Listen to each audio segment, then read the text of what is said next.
प्रिय भैया बहनों, आज हम लोगों का टॉपिक है टाइप्स ऑफ स्पीड। पिछले वीडियो में हम लोगों ने स्पीड के बारे में जाना, आज उसके प्रकार के बारे में जानेंगे। स्पीड निम्नता मुख्य रूप से 4 तरीके के होते हैं। एक समान चाल, असमान चाल, औसत चाल, तात्क्षणिक चाल, जिसको हम दूसरी भाषा में कह सकते हैं uniform speed, non uniform speed, ununiform speed दोनों कहा जा सकता है। Average speed, instantaneous speed. अब इसको समझना है कि ये किस तरीके की चाल को शो करते हैं। सपोज करते हैं, अब मान लेते हैं कि ये कोई रोड है और कोई व्यक्ति या कोई बस या कोई कार यहाँ पे मोशन कर रही है, यहाँ से गति करना प्रारंभ करती है। अब वो कितनी तरीके से गति कर सकती है और उसकी गति यानी उसकी चाल को हम किस किस तरीके से नाप सकते हैं, या उसको इसी बात को इसी के प्रकार के माध्यम से हम समझाने की कोशिश कर रहे हैं।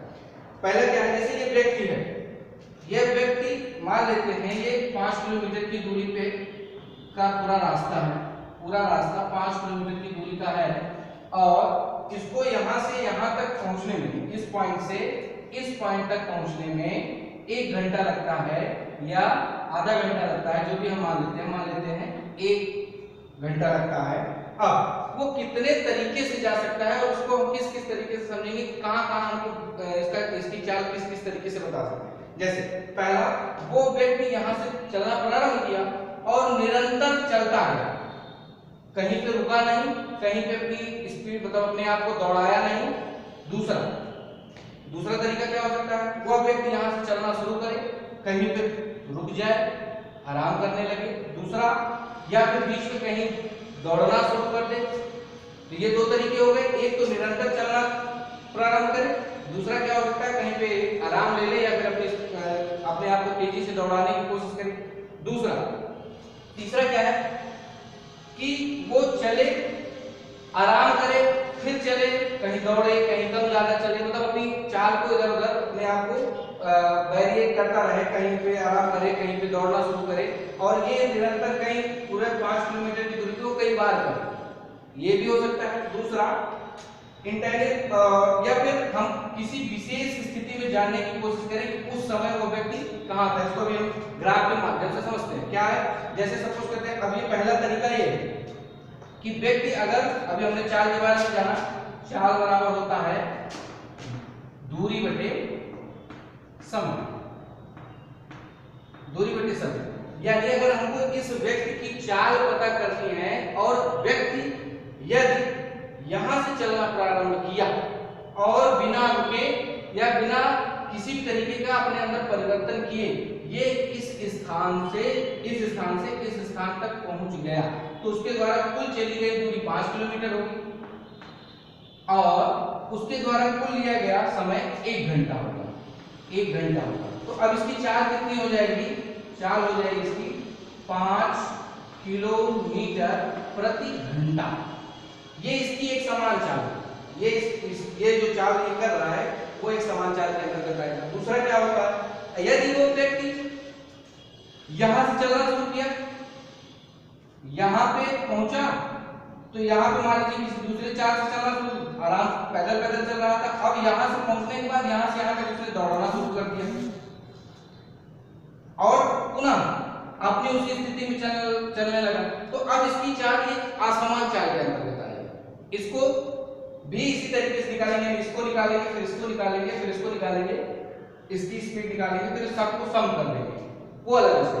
एवरेज स्पीड क्या है, अगर हमको इस व्यक्ति की, अभी हम छोड़ दें मानना कि कहाँ कैसे चल रहा है उससे मतलब नहीं, अब हमको क्या करना है कि ये देखना है कि इस व्यक्ति द्वारा एवरेज स्पीड अगर निकालेंगे, कहाँ पर कितनी तेज से दौड़ रहा है, कहाँ पे रुक रहा है, कहाँ पे नहीं रख, इसका मायने नहीं रखता है।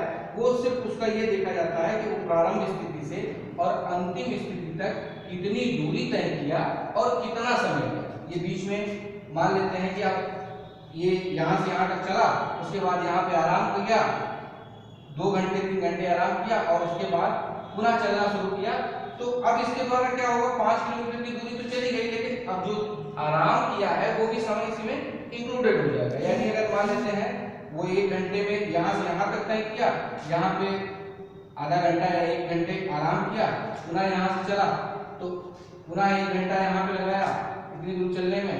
अब यहाँ से पुनः ये दौड़ के चलना शुरू किया और ये इस चीज को आधे घंटे में ही तय कर लिया। अब इसके द्वारा कुल समय की कुल दूरी कितनी होगी? दूरी तो वही है 5 किलोमीटर, और समय कितना हो जाएगा? 1, 2, आराम वाला भी समय इसमें जुड़ेगा, फिर पुनः 1, 3 और ये 3.5, यानी अब इसकी चाल हो जाएगी 5 बटा 3.5 किलोमीटर प्रति घंटा। ये इसकी एवरेज स्पीड हो जाएगी।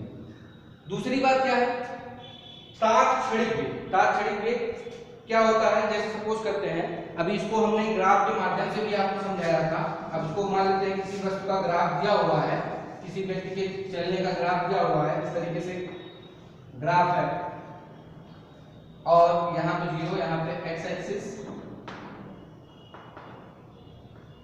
और यहाँ पे वाई एक्सिस, यहाँ पे आपकी ये दूरी दी हुई है मान लेते हैं, और यहाँ पे ये समय दिया हुआ है। अब तात्क्षणिक वेग जैसे मान लिए कि ये चल रहा है और जब वो यहाँ पे 1 किलोमीटर, 2 किलोमीटर, 3 किलोमीटर, 4 किलोमीटर और ये 5 किलोमीटर का ये अंतर है। अब हमको ये बताना है कि चौथे और पांचवें किलोमीटर के बीच में, चौथे या पांचवें किलोमीटर के बीच में वो कितनी स्पीड से चल रहा है। तो सिर्फ उसकी वो प्रारंभिक स्थिति और अंतिम स्थिति को जोड़ के और समय से भाग करते हैं। ये स्पेशली होता कब है? जैसे बाइक चला रहे होते हैं हम, और बाइक पे हम वहां पे ओडोमीटर लगा होता है। वो ओडोमीटर क्या बता रहा होता है कि जिस समय बाइक जिस स्पीड में होती है उस स्पीड को बता रहा होता है। ये नहीं कि आपकी एवरेज स्पीड क्या है, आपकी यूनिफॉर्म स्पीड क्या है, अनयूनिफॉर्म स्पीड क्या है, वो इंस्टेंटेनियस स्पीड को बता रहा होता है। यानी उस समय उस बाइक की, उस मोटर कार की स्पीड क्या है, तो कितनी दूरी चला, मतलब वो अगर उस स्पीड से चले तो कितनी दूरी वो कवर कर सकता है अगले उतने, मतलब जो रिक्वायर्ड हमारा टाइम होगा। तो ये अलग अलग तरीके का एक टाइप ऑफ स्पीड थी। इसमें क्या होता है कि जब कोई व्यक्ति एक समान रूप से चलता है, चाल में परिवर्तन नहीं करता है, तब वो यूनिफॉर्म होता है। अगर उसकी चाल किसी विशेष टाइम इंटरवल में चेंज होती रहती है तो असमान चाल, और पूरे जितनी वो दूरी चला, जितनी वो पूरी दूरी चला और पूरा जितना उसने टाइम टेकन किया, यानी समय जितना लिया, उसके रेशियो को हम कहते हैं औसत चाल। और तात्क्षणिक चाल क्या होता है कि जब किसी पर्टिकुलर स्टेज पे या किसी पर्टिकुलर स्पेस जगह पे ये हम कहें कि यहाँ पे इसकी चाल क्या है, तब वो चीज ये बताता है तात्क्षणिक वेग यानी इंस्टेंटेनियस वेलोसिटी स्पीड। इसमें इतना ही था, बाकी आगे